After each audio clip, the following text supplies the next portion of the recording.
Assalamu alaikum students, how are you all? Let's get started our lesson. Today's lesson week number 10 and the rest reading of equal footing. Okay, so come to the page number 61.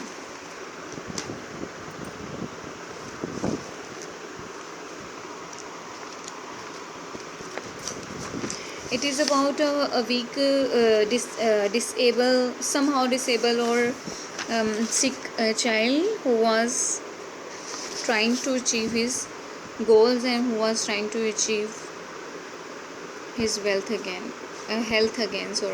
Okay. One day when Wilma was 11, एक दिन जब Wilma 11 साल की थी, her mother returned home to find her daughter running on the basketball court. उन्होंने देखा, जब उनकी माँ घर वापस आई तो उन्होंने देखा कि उनकी बेटी तो बास्केटबॉल की कोर्ट में भाग रही है. इट वॉज नॉट अनयूजुअल, ये अनयूजुअल नहीं था, गैर मामूली नहीं था. But this time there was a difference, लेकिन उस वक्त वहाँ पर एक चीज़ मुख्तलिफ थी. Wilma was not wearing her special shoes. Wilma जो अपने ऑर्थोपेडिक शूज़ पहना करती थी वो शूज़ नहीं पहने हुए थे, यानी वो पहले से भी बहुत बेहतर हो गई थी. Wilma soon became good enough, वो इतनी बेहतर हो चुकी थी to play basketball for her school, कि वो अपने स्कूल के लिए बास्केटबॉल खेल सकती. देन फिर वन डे, एक दिन, एन एथलेटिक्स कोच जो भागने दौड़ने की परफॉर्मेंस को इम्प्रूव करने के लिए, जैसे आपके टीचर्स वगैरह होते हैं आपको गाइड करने के लिए होते हैं, तो उनके गाइड होते हैं, उन्हें एथलेटिक कोच कहते हैं. वॉच्ड हर प्ले, उन्होंने उसका खेल देखा. एंड वाज कन्विंस्ड, और वो मुतासिर हो गए, इस बात के कायल हो गए, that she had the potential, उसके पास इतनी ताकत है, to become a star sprinter. कि वो एक बहुत बड़ा जो है स्टार बन सकती है. ठीक है. अब स्प्रिंटर की क्या मीनिंग है जी? अब अगर आपको कोई प्रॉब्लम है तो आप यहाँ पर आएँ और देखें.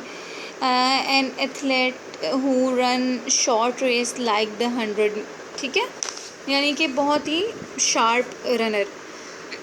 Wilma started to train. अब उन्होंने क्या किया, विल्मा को ट्रेनिंग जो थी देना शुरू की. 4 years लेटर, 4 साल बाद, she made it to the American contingent for the 1956 Olympics in Melbourne.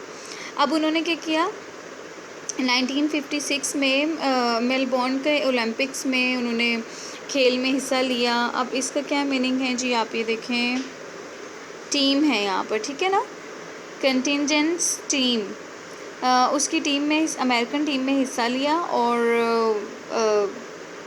4 साल बाद, अच्छा, हिस्सा लिया तो क्या हुआ, the 16-year-old athlete did not moderately well, लेकिन वो वहाँ पर कोई बहुत अच्छा परफॉर्मेंस नहीं कर पाई. She was eliminated in the heats of the 200 metre. वो जो 200 मीटर की रेस में थी उसमें से निकाल दी गई.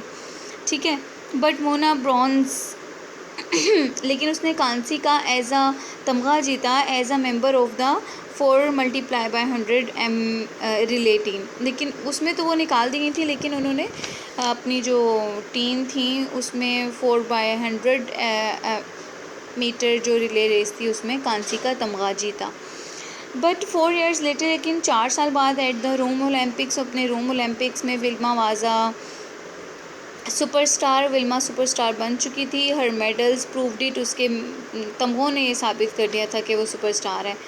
द वीक सिकली गर्ल, कमज़ोर बीमार लड़की है, रिफ्यूज़ टू एक्सेप्ट डिफीट. उसने क्या किया था, उसने नाकामी को शिकस्त दे दी थी, उसने नाकामी कबूल करने से इनकार कर दिया था. She had overcome pain and suffering, उसने अपनी प्रॉब्लम्स में और अपनी दर्द को ओवरकम किया, उस पर काबू पाया. To bring glory to herself and her country, अपने लिए और अपनी कंट्री की बड़ाई को हासिल करने के लिए उसने अपने पेन, अपनी बीमारी, अपने प्रॉब्लम्स को मात दे दी.